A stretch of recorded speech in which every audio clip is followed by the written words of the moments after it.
Hello and welcome. Today we're going to talk about everyone else chiming in on the open game license debacle that Wizards of the Coast and Hasbro have on their hands.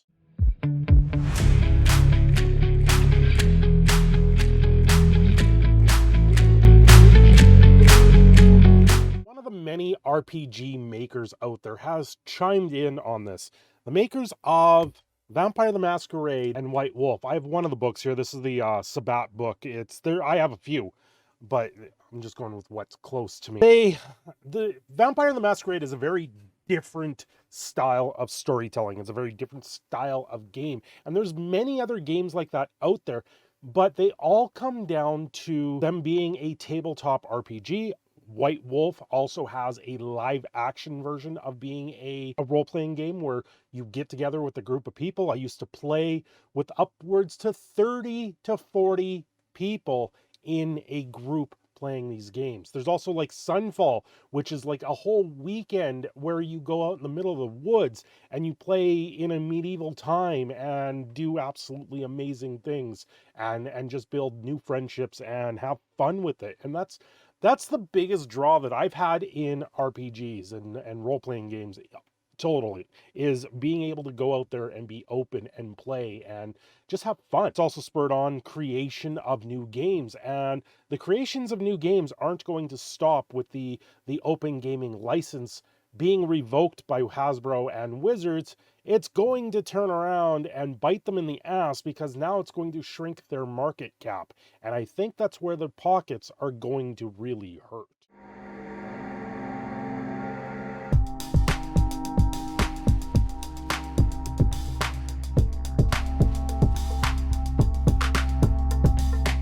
Mark Ryan Hagan, one of the founders of White Wolf, one of the creators of Vampire the Masquerade, and subsequently the World of Darkness. So when it comes to Hasbro, Wizards of the Coast, and the OGL, people keep making a mistake of thinking legal matters in the US are settled by principles of law and forget that they live in a feudal hierarchy dominated by the great houses we call corporations. Hasbro has the legal power and fortitude to make this stick, and they shall. The plaintiff doesn't need to prove anything. The defendant has to prove they have a legal right to continue to steal business, in quotation, while the trial is underway. Remember, the tech company Gretadyne already had a trademarked the word iPhone before Apple came out with theirs, and Apple just brute forced their way out stealing it totally in public.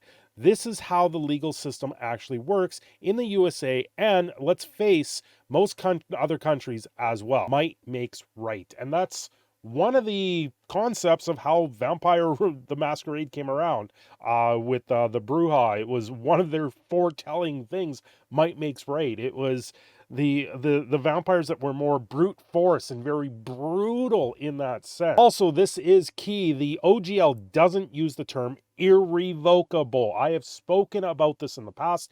Rankle of the Bailey has also spoken of this on his YouTube videos and his live stream that he did. He did I think it was a 2-hour live stream of going over the entire contract and putting in his legal 2 cents into it. And I gotta say, it's much more eye-opening watching an actual lawyer go through it instead of myself. But at the same time, I'm still going to put my own little commentary to it because I think I have stuff to add to this, being a content creator that was doing Magic the Gathering Arena, so I understand the fan content policy as well. So there's a little bit more nuance to reading that and knowing trying to get in the head of where Wizards and Hasbro is actually being with this. To me, they have all the legal right to defend their IP and their copyright, and that's what this is more about. Supreme Court precedent has long stated this turn must be present before a company is prevented from unilaterally revoking a contract, especially one without express monetary considerations, a trade of resource that certifies a contract as being a trade. Basically, the clever lawyer wrote the OGL as a permission, not a real contract. You're allowed to do this at any time it gets dissolved. Now, Hasbro might back down for other reasons, such as community anger and organized resistance. If they stick to their guns, the OGL community is did, where the open letter that is out there right now, I did a video on that. I'll link it some point here. Go check out OpenDND. There's a large open letter. I think they're pretty close to 20,000 signatures on that. So anyone saying Hasbro doesn't have a legal right to do this has a very poor grasp of the legal system and how things really work. As someone involved in not one, but two multi-million-dollar IP lawsuits that I can't talk about, I have a keen Jundin's perspective on it. In American, legalized petrol means abiding until certain conditions are met. Only irrevocable means the contract is forever, especially when no actual consideration is properly exchanged. A one-sided pledge made without payment is only a promise. Also, to deflate another canard going around, TTRPG companies, even Paizo, and even collectively don't have enough money to contribute to a real class action suit. That's pure fantasy. Hasbro's in-house legal team alone would eat them for lunch. And this is something I've been saying. I've actually got a poll up on my community tab, and it is hugely in favor of saying it's going to be endless amounts of money that would have to come to the table to fight Hasbro. At this point, I don't think a class action lawsuit's going to do anything. I think trying to make the uproar and actually speak about the problem and share videos like this out and get everyone talking. It's been trending for the last few days, and that's why I'm sticking on this, because it's something that needs to be done. This is something that's going to affect everyone. However, the open gaming license does need an update to today's standards. And right now, the way it sits, it's garbage. It's garbage for all the creators out there. Kickstarter's already cut a deal, so they get a cheaper rate at it. So they bring in more people. And if your project goes over $750,000, then you're paying everything up and above that in royalties at 25% or 20% on Kickstarter. So if you make one extra dollar over it, you're paying a quarter on every extra dollar over $750,000. Wizards of the Coast could turn around and fund your project on Kickstarter, and then you have to kick back everything else that goes up and above that once it hits that threshold. So there's a twisted way they could do all of this. No game company can sign the OGL as presented in the leak, because it means that Wizards of the Coast can make content using their IP without paying them. Basically, they are signing away their rights, their own stuff. It's insane. No one can do that, because you're basically handing your creative crown jewels over to them. Irrevocable has been a part of the legal precedent in the USA for many decades at the very least. Now, there are many nuances that I'm not going into, and many real lawyers that would nitpick my statement. But for this circumstance, I am right enough that Wizards of the Coast has a legal leg to stand on and could sue anyone who tries any OGL contract after they revoke it. What that's talking about, because they're revoking the original OGL. If you make anything for the original OGL that was out there for 4th edition and beyond and before, it's gone. You can't make anything for it. It's an all-stop scenario, is dead. It is considered unlicensed. Unlicensable. That is what we were talking about with the previous video, where things get unlicensed. It's anything from 4th edition and back is now unlicensed, meaning 1st edition, 2nd edition AD&D, 3rd edition, Pathfinder, original Pathfinder, which came out of the OGL, technically is no longer allowed to be sold as the original Pathfinder. Now, that doesn't stop the secondary market. That means these books are actually going to gain value. So if you want to try and sit there and pick up books, I know people are already grading old school adventures for advanced Dungeons and Dragons. And that is all it takes to stop people from using your IP if you are a giant corporation, House Hasbro. When you play games, everyone wins. That's their actual slogan, by the way, but not so true in this case. Wizards of the Coast is probably creating its own downfall here long term, since they will surely be yet another massive wave away from D&D as people become turned off by the gouged, which is 100% what Hasbro wants to do. So it'll probably will restore the alt RPG game industry, the indie game scene, like in the early 90s when D&D 2nd edition crashed and burned and TSR was a wreck. It gave room for my game Vampire to take over. While the vast majority of D&D players have no idea any of this is even going on, eventually they're going to catch on. They start getting charged for everything on the system. A significant minority will wake up and search for something new.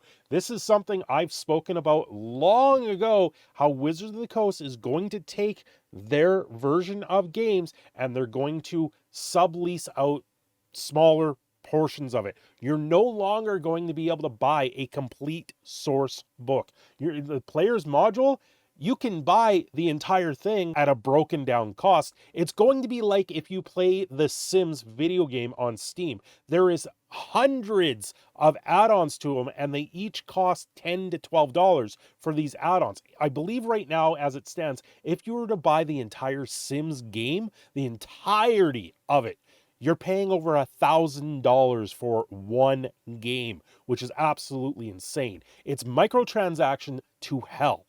And that is what they're looking to do here. They're looking to microtransaction everything with Dungeons and Dragons, and this is the real world effect that we're going to see down the line for players that want to continue to play. Now, 1 D&D or 6th edition D&D, in my eyes, is absolute trash. The what they've put up on to the internet to say that this is the way they're going, it doesn't placate to players. It doesn't create. That's the problem. They're saying you now have to play by these rules if you're going to play our game. And no longer are you creating, and no longer is the storytelling going to be open world. You're now going to have to follow their steps, keep play by play. Who wants that? Nobody wants that. Everyone wants to bring something else to the table and actually create something that's adventurous. And that is where D&D and Wizards of the Coast had a boon by creating something where it allowed people to always modify and always do something with the game and create and have that full out creation of the worlds.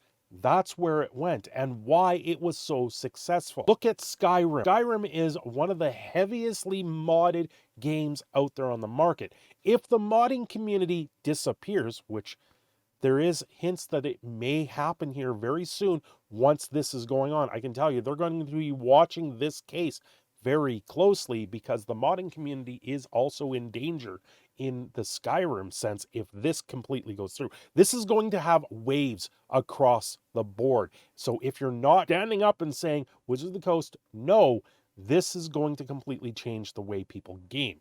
Yes, there's other systems out there, but it's going to, what happens with one corporation is going to happen with the next one and the next one and the next one. And it's all going to get on lockdown. And that is part of the problem. Everyone wants to remain open. It's created a whole industry. Things about TTRPG is that it's incredibly social. It's a hobby based on talking. So work will get out slowly but surely. Even to the majority of casual players who currently see RPGs as the free hobby, and that the key thing new people at Hasbro don't get, lots of people play because it's free. Like casual board gamers who never buy a box, I suspect D&D is yet again about to go into a period where it's not as cool and not as many people are going to play. Thus, people will associate that downturn with this change in strategy. And while they will be a minority, a significant number of people will seek out something new in the RPG space. Giving an opportunity for a company like White Wolf or Paizo, the only question is who's going to cut for the break and grab the silver crown. Hasbro is king. They've got all the gold, but silver and bronze is still available. There's still a trickle-down effect that will happen from this. Now, Wizards of the Coast is not wrong. Sure, D&D is seriously under-monetized traditionally, and this still very much holds true. Only the most hardcore gamers, the game master, buys the books. So from a business point of view, it all seems very simple. Get all the players to fork out and pay up. But that forgets the point that a lot of people don't have spare cash, and they are not that into the hobby anyway, and they can always find a way to play some version of the game for free. People already spend their spare money on other things, just as hobbies like hiking or choir practice. The very poor examples, dude. I gotta say, if you're spending your money hiking and choir practice, I gotta say, I don't see gamers going hiking very often. I don't see gamers walking into a church and learning how to sing. Honestly, I could see more gamers getting into Warhammer and painting the miniatures because it has the very D&D style-ish that creates a 3D dimensional version of D&D. There is already the miniature version of D&D. A lot of people do that, but not a lot at the same time do. It's a very small minority that actually play with the miniatures, and I believe a lot more people actually sit there and just role play at home. They always have their mind's eye that's opened up when they're playing D&D. Cyberpunk that has made this huge boon right now. So anything like Shadowrun or Cyberpunk in that sense, anything that's got that futuristic vibe to it right now is huge as well in the gaming space. So we're going to see things slowly progress away from D&D because of this open gaming license, and I think it's a huge mistake that Wizards of the Coast is doing by pushing this. Finally, about people talking about Wizards of the Coast promise that the OGL was forever and would never go away. Sorry to burst your bubble, but I mean, anyone who trusts a corporate promise is ridiculously trusting human being, akin to people 50 years ago trusting politicians to tell the truth. Magic the Gathering 30, 4 randomized packs of non-terminant legal cards, 60 cards that you get in there.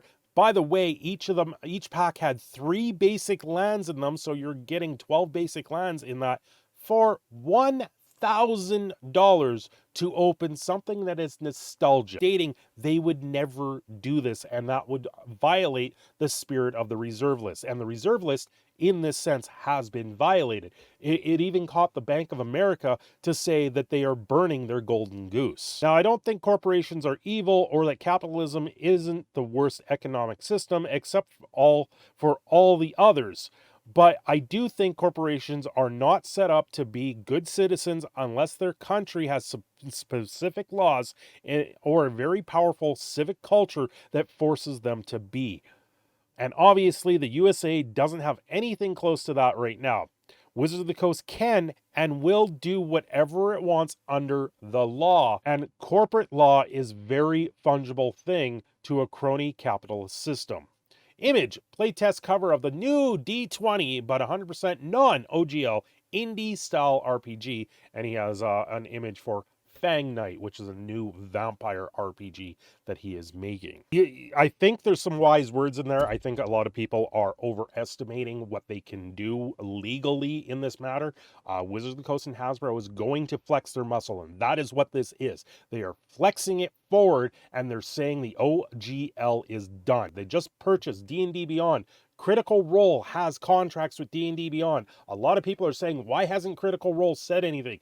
I would guess Critical Role is under a non-disclosure agreement, and that is why they haven't said anything. They're not allowed to say anything because they have contracts with D&D Beyond, which is now owned by Wizards of the Coast. Anyway, guys, I am your proud Canadian Phoenix Cinder Shadow signing off here. Don't forget to like and subscribe. I will see you all next time.